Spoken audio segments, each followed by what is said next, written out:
Mga katrops, welcome back ulit sa aking channel, Sports React PH. At ngayon nga ay pag-uusapan natin ang balitang minamalas na nga po ngayon ang Phoenix Suns. Pag-uusapan na rin nga natin dito sa ating panibagong video, ang balitang pagbabalik ni Mark Williams sa Los Angeles Lakers.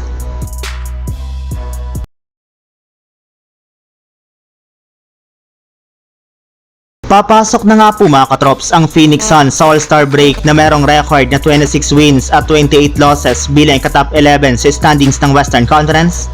Ibig sabihin, kung sakali man nga po na nagtapos ngayong araw ang regular season ay hindi nga po sila makakapasok sa playoffs at maging sa play-in tournament.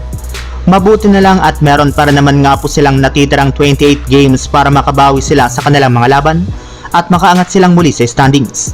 Pero sa ipinapakitang performance pala nga po ngayon ng kanilang team, ay mukhang mahihirapan nga po sila na magawa ito lalo pat hirap nga po sila na manalo laban sa mga legit na contender kagaya ng Houston Rockets, Denver Nuggets at Memphis Grizzlies na siya nagbigay sa kanila ng kasalukuyang 3-game losing streak.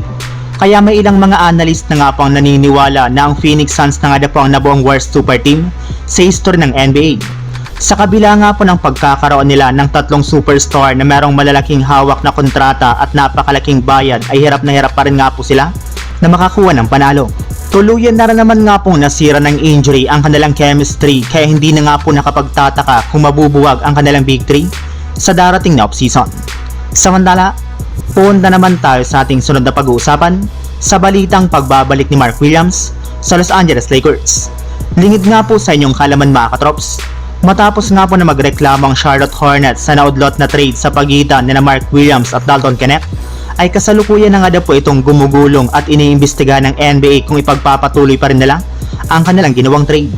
Yes, posible nga po na magre-negotiation ang Hornets at ang Lakers since wala na rin naman nga pong balak pa ang Charlotte na pabalikin pang muli sa kanilang lineup si Mark Williams sa mga susunod na araw. Mismong si Williams na rin naman nga po nagsabi na ayaw nga po niya na maglaro pa sa Hornets at posible nga po na maging isa siyang buyout contender.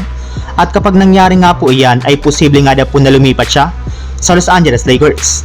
At simula rin naman nga po na maging malamya ang laro ng bagong center ng Lakers na si Alex Len, ay marami na nga po sa mga fans ang nag-request na mas mabuti nga po kung si Mark Williams na lamang ang gawin na lang bagong center.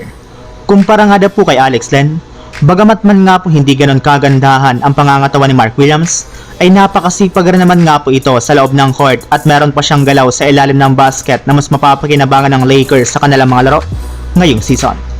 So yun lang mga katrops, ang handog kong story ngayong araw. Sana nag-enjoy kayo, please like and subscribe my YouTube channel, Sports React PH para sa iba pang story at update patungkol sa NBA. Kita-kits muli sa ating susunod na video.